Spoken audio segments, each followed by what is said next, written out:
Bienvenidos al estudio Eri Cosmos, donde analizaremos la situación en el Medio Oriente, en los países cercanos a Israel, incluyendo Hezbollah, Hamas, la Franja de Gaza e Irán. Hay temas diversos para discutir. Y para eso tenemos el honor por segunda vez de recibir a Michel Goya, quien escribió un libro de referencia en el campo. Has estado involucrado en la zona por décadas. Vamos a volver un poco sobre un punto de situación. Todo comienza con el ataque del 7 de octubre del año pasado, la ofensiva masiva de Israel sobre la Franja de Gaza. ¿Dónde están hoy? Entonces, debemos volver un poco a la estrategia utilizada por Israel, es decir, el problema que se le plantea a Israel después del 7 de octubre es cómo hacer para no solo golpear a una organización armada incrustada en la población, sino realmente romperla, destruirla. Ahí todavía cambiamos de paradigma.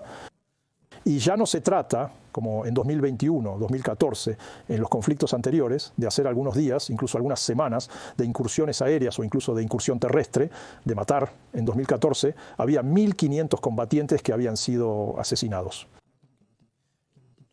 Después de un tiempo, los disparos de cohetes cesaban y hacíamos la paz. De hecho, no hacíamos la paz. Bueno, ahí ya no estábamos en absoluto en el mismo esquema. Ahí se trata de destruir a Hamas. Eso es una obra estratégica de muy largo aliento, pero al menos destruir a Hamas en Gaza y dentro de eso incluso destruir al ejército de Hamas en Gaza. Por lo tanto, era el potencial militar de Hamas, la ideología. Así que concretamente eso significa que debemos llegar a una situación en la que la fuerza enemiga esté completamente aplastada, sofocada, que no puedan hacer nada, están completamente están neutralizados en términos militares, están completamente neutralizados, ya no pueden comunicarse, tienen miedo de ser bombardeados por todas partes y ya no representan una amenaza, ¿no? Al menos para Israel. Les llevará muchísimo tiempo, ¿no? Eventualmente para regenerarse. Entonces surge la pregunta, ¿cómo llegamos a esta situación? En resumen, hay dos métodos, ya sea el método del luchador, vamos al interior de Gaza y luego ocupamos el terreno, lo conquistamos, luego lo ocupamos y luego sofocamos completamente a la organización. Es similar a lo que hicieron los estadounidenses e iraquíes en Bagdad en 2007, 2008. Vamos al terreno y luego, después de un año, el Estado Islámico en Irak ha desaparecido casi por completo de Bagdad. Eso es el primer método. El problema es ingrato, complicado, largo, costoso en recursos y vidas humanas. Por lo tanto, decidieron utilizar un método de combate a distancia, de aplastamiento a distancia, vamos a decirlo así. Entonces, en resumen, hacer un asedio inmenso. Y luego golpeamos todo lo que tenemos, sobre todo lo que sobresale de Hamas. Aplastamos todo lo que podemos de Hamas y nosotros complementamos con incursiones terrestres hacia el interior para limpiar áreas. Y luego el objetivo es aplastar completamente, llegar a esta situación de aplastamiento con incursiones aéreas o terrestres. Pero eso también lleva tiempo, ¿no? Nos damos cuenta de que plantea un cierto número de problemas. Se requieren dosis extremadamente altas para lograr un efecto. Y en particular nos encontramos con una campaña aérea que es seguramente la más importante en volumen desde la Guerra del Golfo, creo, probablemente en 90. Es especialmente la más importante contra una organización armada en la población, por lo tanto con decenas de miles de salidas y ataques, con las ventajas y problemas que esto plantea. A pesar de todo, hay que ir al suelo para limpiar las zonas. Y para eso también nos hemos dado cuenta de que se necesitan muchas dosis. Por lo tanto, los israelíes han desplegado algo así como hasta 22 brigadas completas dentro de Gaza para limpiar la zona.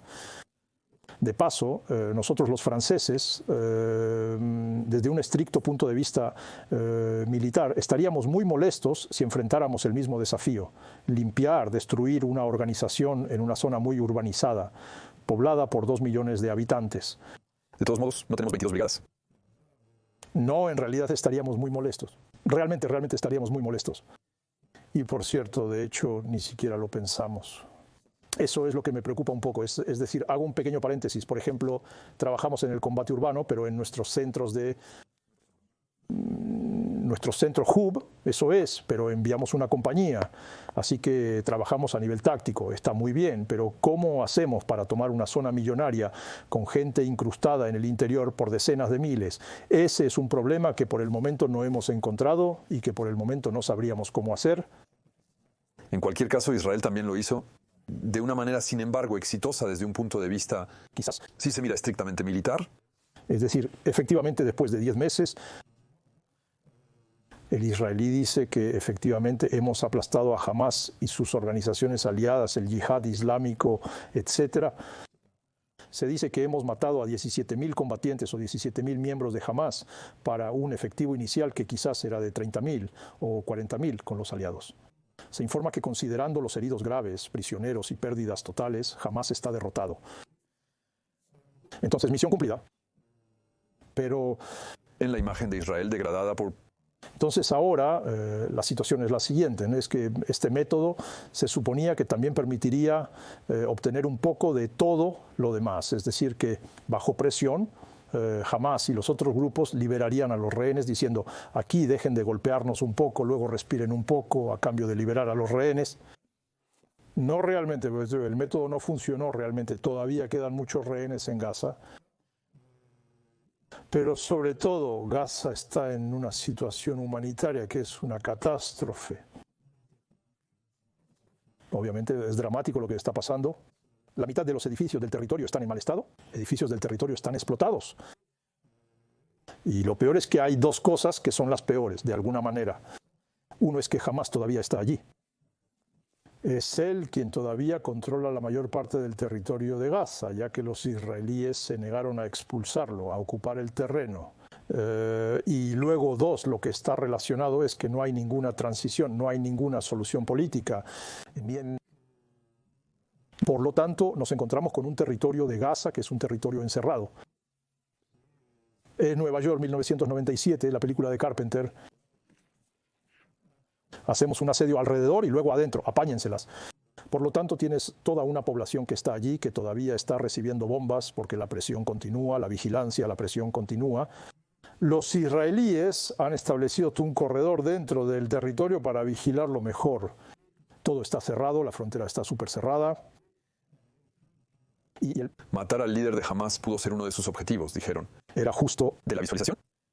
No es un objetivo real, por supuesto, ¿no? Es decir, sí, mataron a Mohamed Di, mataron a Sinwar, tenían que matarlos a todos, excepto al último líder, que es Mohamed Sinwar. Por lo tanto, el hermano de Yahya, que está allí, es uno de los cerebros del 7 de octubre. Por lo tanto, había que hacerlo, era parte de los objetivos de la lista de objetivos mínimos a alcanzar, aunque solo fuera por razones psicológicas. Matamos al cerebro, ¿no? Los cerebros del ataque del 7 de octubre, por lo tanto es completamente lógico. Ahora, ¿es suficiente? En sí mismo los asesinatos de líderes no son suficientes, hay que ser claro.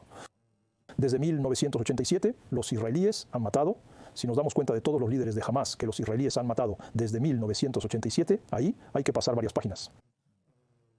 Y eso no ha impedido que Hamás se desarrolle, crezca en volumen y eficacia. Lo que se necesita es siempre duplicarlo, ¿no? Lo que decíamos antes, ¿no? Por un verdadero aplastamiento o sofocamiento que no es exactamente lo mismo. Bueno, y entonces allí Israel puede decir, nosotros hemos realizado este aplastamiento. Hamás ya no representa más amenazas, casi no hay más disparos de cohetes contra el territorio. La idea de una incursión nuevamente como la del 7 de octubre se acabó y por lo tanto misión cumplida, ¿no? Pero estamos en una situación un poco suspendida, que sigue manteniendo medios importantes. Todavía hay que vigilar toda esta zona, hay que vigilar constantemente. Todavía hay combates, de vez en cuando entramos en campamento interior. Siempre hay pérdidas del lado israelí, incluso si está muy reducido. Y sobre todo, estamos en una situación en la que no vemos muy bien el final. Y todo esto ha sido pagado, lo mencionaste también, por una degradación de la imagen. La desventaja de este método de asedio de golpe masivo o de incursión o de golpe es que hay un pequeño problema, es que hay una población dentro importante, densa, y que ha sufrido mucho obviamente de este método y que nada resiste a las imágenes de niños que se retiran de los escombros. Después asumieron que preferimos reproches a condolencias. Sí, es la vieja política israelí. De todos modos, en resumen, estamos aislados, estamos en una situación única, aislada, que todo el resto del mundo no puede entender, no puede admitir y que estamos en una confrontación a muerte. y que eso justifica frente a gente que de todos modos nos odia, que no sería posible hacer la paz, eso justifica un poco el uso de la fuerza en el espectro, voy a decir, el más amplio, el más a la derecha posible en términos de, vamos a decir, en violencia. Pasamos a un segundo punto. Sí, entonces... El Hezbollah es un poco el mismo problema desde un punto de vista militar, es decir, a partir de los años 2000, de hecho a principios del año 2000, los israelíes consideraron que debían desvincularse de las zonas complicadas, las zonas pantanosas, de hecho, excepto Cisjordania, porque para ellos es estratégico. Y entonces, en el año 2000, evacuaron el sur de Líbano. Después de 18 años de presencia en Líbano, se retiran. 5 años más tarde se retiran de Gaza. Y con esta idea retomamos que existe una barrera que nos protege de esas personas. Y si dos causan problemas, los golpeamos a distancia. Y es básicamente el mismo método para todos. Excepto que Hezbollah fue una operación que después de todo fue iniciada por Israel cuando lo desearon, no fue una respuesta, no es una respuesta como el ataque del 7 de octubre, aunque Hezbollah se involucró un poco en el conflicto. Por supuesto, no disparos de cohetes. No son disparos de cohetes, es un gran error estratégico de su parte. Pero sí, es decir, que Hezbollah, como Irán, vamos a decir, de todos modos creo que se vieron un poco sorprendidos por el ataque del 7 de octubre, aunque probablemente sabían que algo se estaba preparando, que no aprobaban este ataque y que cuando sucedió se encontraron con un hecho consumado y luego ante un dilema: ¿qué hacemos? O no hacemos nada, porque es más en nuestro interés, especialmente para Irán, mantener un perfil bajo en estos tiempos, o vamos a fondo y nos comprometemos en una guerra completa al lado de Hamás, pero es muy arriesgado frente a Israel y quizás incluso frente a los Estados Unidos, que podrían involucrarse. Entonces sería realmente una aventura muy, muy arriesgada. Y finalmente tienen una solución un poco intermedia. Sugieren hacer un poco de acto de presencia. Desde el 8 de octubre, Hezbollah empieza a lanzar cohetes hacia el norte de Israel. De hecho, parece que hay voluntad de no hacer demasiado, al menos en cuanto a bajas civiles se refiere. Realmente lanzamos unas decenas, un máximo de 100 cohetes, por día. Sí, por supuesto, durante la guerra de 2006 lanzaban 100 al día durante la guerra, así que sí, pero aún así se cuidan de evitar golpear a la población. Eso hace que la población del norte de Israel huya, pero ese es el objetivo. Se siente que no quieren ir demasiado lejos de todos modos. Por lo tanto, se desencadena una serie de acciones de represalias por parte de los israelíes y por lo tanto tenemos durante meses una especie de pequeña guerra bastante limitada de incursiones, de golpes, que aún así causa cientos de muertes, especialmente del lado libanés, pero que permanece contenida. Se siente claramente que también del lado israelí hay un poco esta tendencia de esta corriente desde el principio que dice que tal vez también sea el momento de deshacerse de Hezbollah como amenaza. Hezbollah para los israelíes es una amenaza, al menos antes del 7 de octubre se consideraba una amenaza más importante que Hamás. En las últimas reuniones del Consejo de Seguridad israelí se habla de Hezbollah, unos días antes del ataque de Hezbollah, no de Gaza. Se considera que Gaza se ha controlado más o menos. Por otro lado, tememos mucho a Hezbollah, una organización realmente más poderosa. Es una armada que es más poderosa que la Hamas. Hamas se modeló a partir de Hezbollah, que es más poderoso, que tiene medios, una fuerza de ataque que es considerable, proporcionada por Irán, por supuesto. Un ejército, un verdadero ejército que es sólido, que es experimentado, que está comprometido en Siria, que ha aprendido a luchar contra el Estado Islámico también. Además, bueno, finalmente, entre otras cosas, ¿no?, contra las organizaciones rebeldes, ¿no? Finalmente, es un ejército sólido. Ante Hezbollah siempre está presente el recuerdo de la guerra de 2006, que es un mal recuerdo para los israelíes. Se toparon con una resistencia de Hezbollah mucho más fuerte de lo esperado. Y esta operación israelí terminó un poco en un fiasco. Finalmente, al menos un medio fiasco, lo cual era bastante inédito para el ejército israelí. Una retirada sin resultado en cualquier caso. Sí, sin resultado, a pesar de los daños causados en Líbano. Es decir, del otro lado también pensaron que quizás deberían evitar enfrentarse a Israel. Por lo tanto, lo que hace que, paradójicamente, la frontera libanesa era la más tranquila, era la zona más tranquila, al menos alrededor de Israel, durante mucho tiempo, porque hubo una forma de disuasión mutua. Se dice, tal vez sea el momento. Es el momento, pero aún así no tenemos los medios para hacer todo. El tema era enfrentarse a dos enemigos simultáneamente. Y por lo tanto la prioridad es obviamente Hamás. Y desde el momento en que Hamás, como hemos dicho, comenzó a ser realmente aplastado, lo vimos, los movimientos de tropas, concretamente la 98ª División. Los israelíes tienen 3 divisiones de activos, de conscriptos, que son ellos quienes sirven de punta de lanza, obviamente, a todas las operaciones terrestres. Y vemos un momento en que retiran la 36ª División blindada, la traen de vuelta.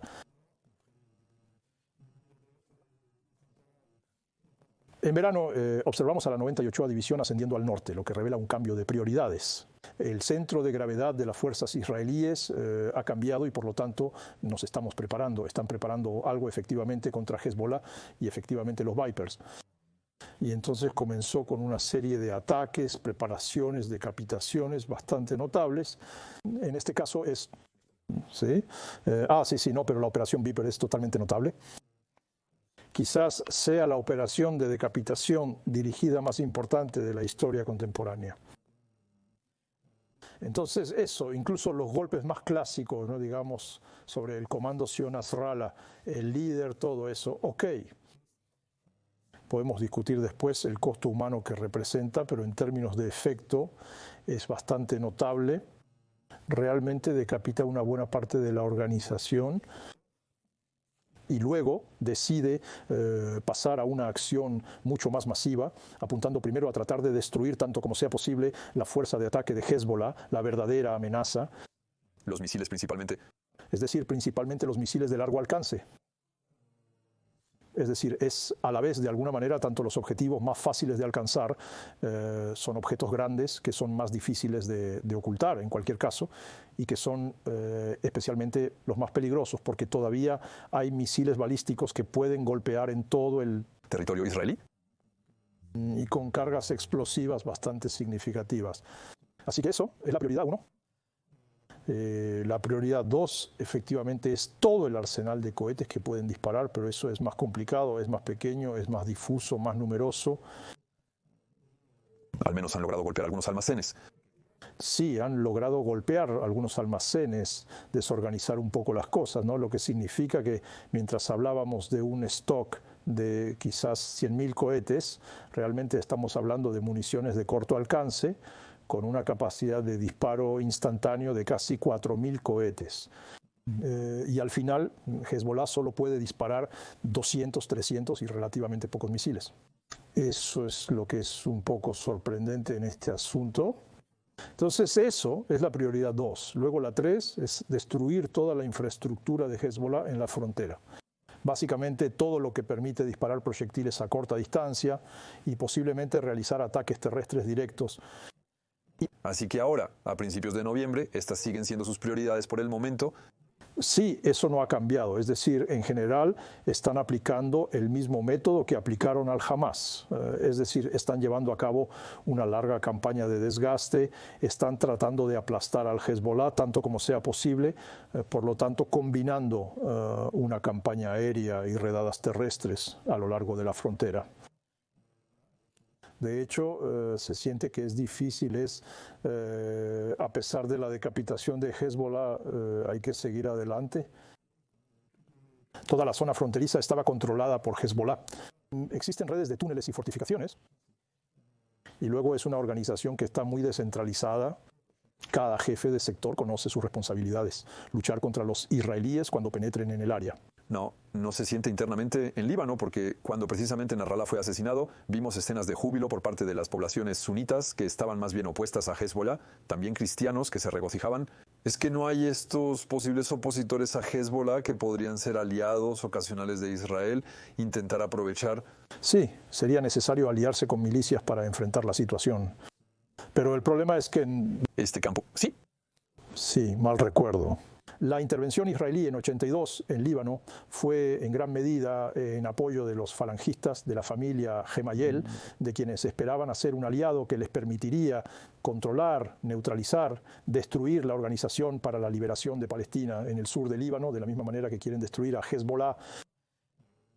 Para eso tuvieron cierto éxito, logrando destruir y expulsar los restos de la Organización para la Liberación de Palestina, de Yasser Arafat en ese momento. Así es, de Yasser Arafat, quien tuvo que irse a Túnez. Después, en cuanto al resto, la estabilización del Líbano, bueno, fue un fracaso total, ya que en lugar de la Organización para la Liberación de Palestina surgieron otras organizaciones como Hezbollah, que se desarrollaron e incluso adquirieron una especie de legitimidad luchando contra el ocupante. Punto de tener incluso aliados entre los cristianos. Por supuesto no, pero ahí tienes, si quieres, los libaneses, en general, los libaneses en la situación actual, están divididos entre, para muchos, el desprecio por Hezbollah, eso está claro, y al mismo tiempo el desprecio por Israel. Es decir, por ahora Israel es quien les está golpeando, no Hezbollah. Entonces, en este tipo de situación, tal vez después de la guerra, sí, puede que haya ajustes de cuentas, vamos a decir, eso es suficiente, donde la influencia de Hezbollah, la importancia de Hezbollah ahora es suficiente y como Hezbollah ha sido debilitado por los israelíes, tal vez ha sido debilitado por Israel, tal vez es el momento, pero en la guerra casi nunca suceden este tipo de cosas. La idea de que los libaneses van a venir se despertará ahora. Eso es, o que el ejército libanés va a querer atacar a Hezbollah. No, el ejército libanés también sufre pérdidas por los israelíes al observar las comunidades. Es el invasor israelí, etc. La Organización de las Naciones Unidas ha sufrido algunos golpes por parte de Israel. Sí, por supuesto.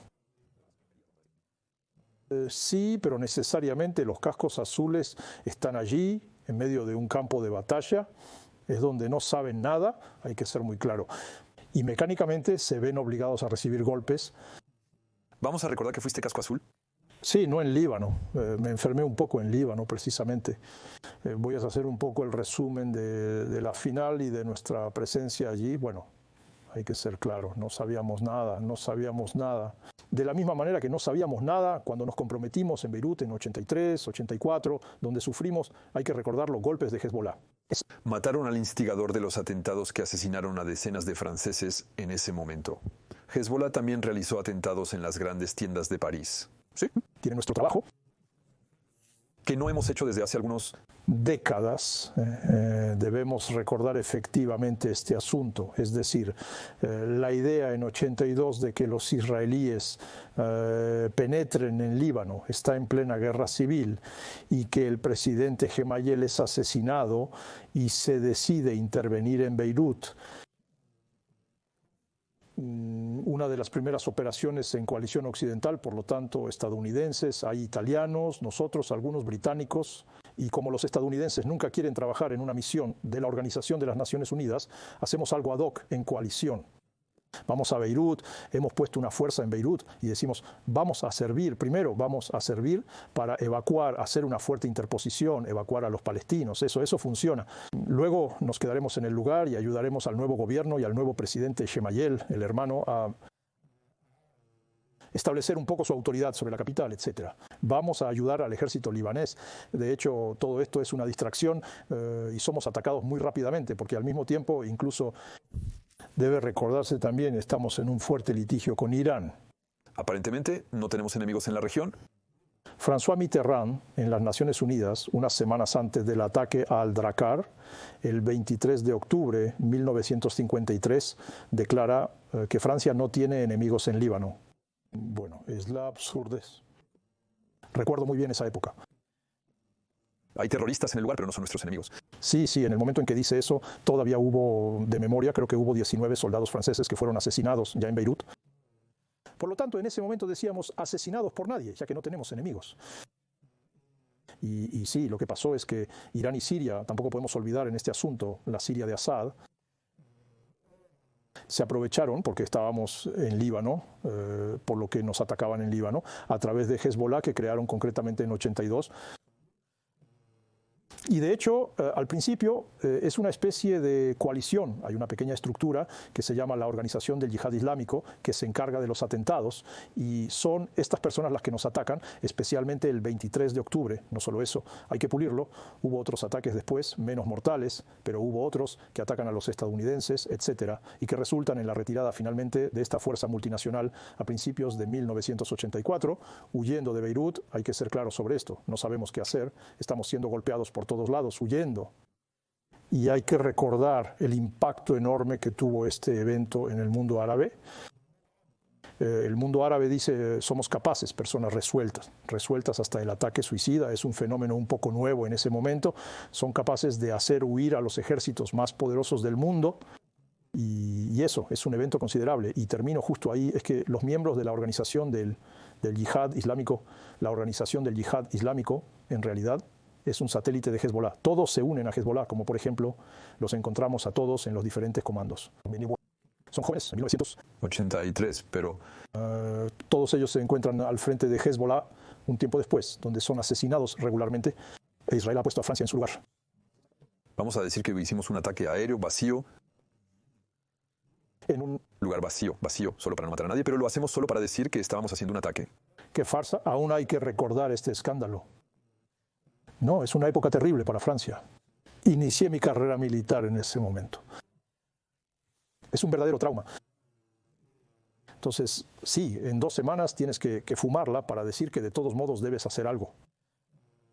Después del atentado del 23 de octubre, decimos, vamos a hacer, ¿qué podemos hacer? Vamos a hacer un ataque aéreo, bueno, ok. ¿Y dónde vamos a golpear? La base de Hezbollah en la llanura de Bekaa, bueno, ok. Realizamos un ataque de Super-Étendard que parte de allí. Pero aún así, no debemos ser demasiado crueles. Tienes en el Ministerio de Asuntos Exteriores alguien, esto es un gran misterio, que le informa a Hezbollah que habrá un ataque. Y por lo tanto el ataque golpea en la nada, finalmente golpea a un rebaño de ovejas con un desafortunado pastor que pasaba por allí. Así que está bien, pero ahí tienes, así que demostramos que estábamos haciendo algo. Y ahí lo tienes, pero en realidad no hicimos nada. Hacemos muchas digresiones y terminamos con Irán, sin embargo. Irán ha intentado realizar operaciones aéreas y bombardeos de larga distancia con misiles balísticos, pero no operaciones terrestres debido a la distancia. Un éxito inesperado en términos de eficacia de la protección aérea balística israelí interceptó casi la totalidad de los misiles balísticos, en cualquier caso, los que se supone que son los más difíciles de obtener. Israel ha respondido. ¿Dónde estamos entonces? Sí, entonces estamos en una especie de guerra un poco extraña, donde se siente que Irán está un poco molesto con este asunto. Hay que hacer algo, especialmente cuando se golpea en su propio territorio, cuando se mata a Agnié, el jefe de Hamas, en Teherán mismo, cuando se mata a Nasrallah, que era el principal aliado de Irán, se le mata en Líbano. Se dice, bueno, seguramente hay debates internos, debates en Irán, donde en resumen, ¿qué hacemos? No podemos quedarnos sin hacer nada ni recibir golpes. Al menos para la postura debemos mostrar que estamos aquí, mostrar un poco de solidaridad con nuestros grupos, nuestros proxies, es lo que vemos. Y al mismo tiempo decimos, quizás la prioridad es la preservación del régimen, que es cuestionado internamente, que es vulnerable externamente, con un elefante en la habitación, que es el programa nuclear que debemos intentar, que es la joya de la corona. Por lo tanto, el día en que los iraníes logren tener una fuerza nuclear, es decir, ahora no es simplemente material fisible, sino armas y vectorizarlos con una buena probabilidad de alcanzar objetivos. Allí la situación será completamente diferente. Estaremos en una situación como la de Corea del Norte, donde hacen un poco lo que quieren porque se han vuelto intocables de esta manera. Por ahora es mejor mantener un perfil bajo. Y por ende también lleva a esta noción que sorprendió en realidad, porque es una escalada bastante importante, ¿no? Hacer un ataque, un aéreo contra Israel, bastante masivo, no con aviones, porque los iraníes no tienen la posibilidad, sino con misiles, drones, todo tipo de proyectiles. Por lo tanto, eso es un primer ataque que también provoca un ataque un poco extraño, ¿no? Se le advierte antes, se lanzan drones, por lo tanto son detectados, por lo tanto vemos venir el ataque, casi podemos hablar de una pseudooperación. Es decir, el objetivo no es realmente causar daño en Israel, sino mostrar que estamos haciendo algo que... Árabe, entonces, eso sí. A eso también se le llama una salva de honor. Hacemos una demostración, satisfacemos a todos, y el israelí finalmente respondió de manera similar. Nos mantenemos en un equilibrio con pequeñas incursiones aéreas que muestran... Pero a priori habrían destruido casi todos los radares iraníes. Sí, me refiero al 1 de abril.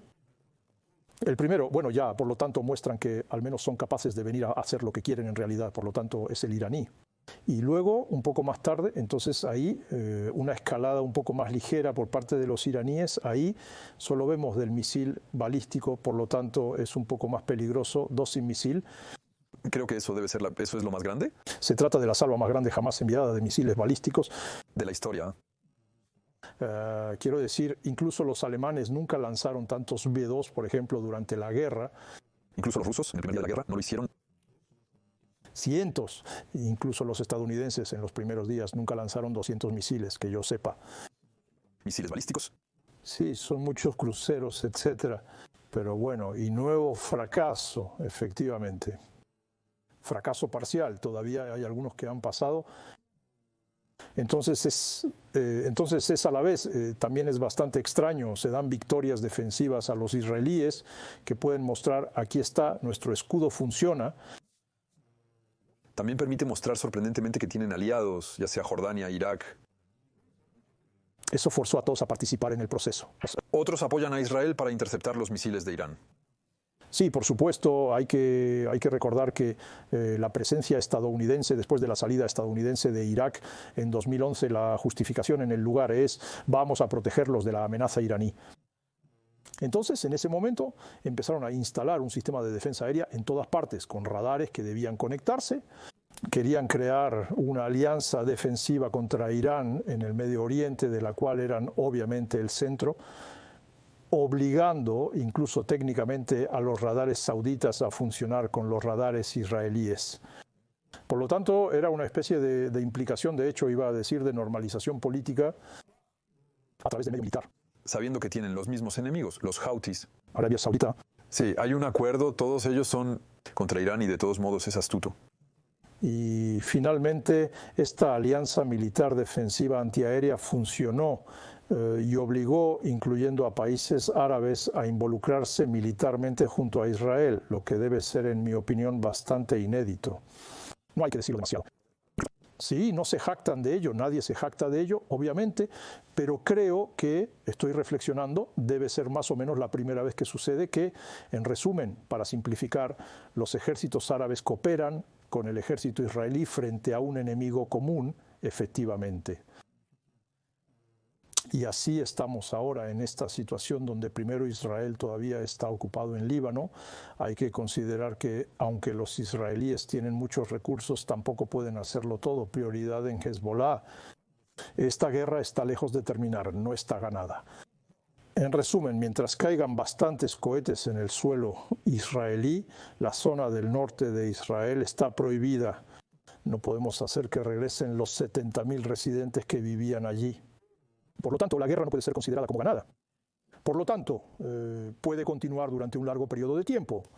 Y todo eso, de hecho, absorbe muchos recursos israelíes. Por lo tanto, la lógica militar sería decir, enfrentemos a un enemigo a la vez, un antiguo principio militar. Es uno a la vez y luego Irán, todavía tenemos tiempo para ocuparnos de eso. Por lo tanto, esto puede continuar así. No se siente que los iraníes necesariamente tengan un fervor terrible para atacar a Israel. Cuando incluso escuchamos los sermones de los líderes supremos, no se siente que sea así. No es un llamado a la guerra instantánea, no es un llamado al yihad muy claramente. Por lo tanto, podemos permanecer en esta situación. En cualquier caso, es entre Irán e Israel, en cualquier caso, con este tercer socio, obviamente, que son los Estados Unidos, en esta situación que puede cambiar dependiendo de la elección estadounidense, dependiendo del título de Trump un poco más tarde, si es elegido presidente, las cosas pueden cambiar, especialmente en 2025. A medida que también nos acercamos del vencimiento del programa nuclear iraní. Por lo tanto, por ahora el tiempo está un poco suspendido por ese lado. Un pequeño punto, solo una observación personal. Acabo de regresar de Ucrania, estuve allí hace 2 semanas, hablé con funcionarios ucranianos que me decían todo lo que dispara contra Israel, al menos Israel sabe cómo defenderse, y eso es al menos lo que los iraníes no pueden dar a los rusos. Como consecuencia del odio, los iraníes tienen su representante y todos los países árabes se están armando contra nosotros. Qatar ahora proporciona obuses, mientras que Emiratos Árabes Unidos, Irak y Kuwait contemplan donar tanques también. Se han iniciado conversaciones oficiales para brindar apoyo a Ucrania. Jordania, que proporcionaba sistemas, Egipto, que también proporciona obuses, que oficialmente están en el campo históricamente prorruso, pero al final ayudando a los Houthis, etcétera, ayudar a las herramientas, etcétera. Todos están cambiando. Bloques que se están creando. Egipto tiene medios militares muy importantes y en particular también tiene existencias, cosas que son muy importantes. Si estos países realmente se inclinan hacia el lado ucraniano, eso puede cambiar el juego. Vamos, gracias Michel, gracias. Recordamos tu libro, Michel Goya, te di el nombre, L'Embrasement, Entender los desafíos de la guerra, Israel Amasa, en las ediciones La Font y Maître, a todos los enlaces, evidentemente, en comentario de estos videos para que puedas ir a verlos. Gracias, esperamos que te haya gustado y te decimos a...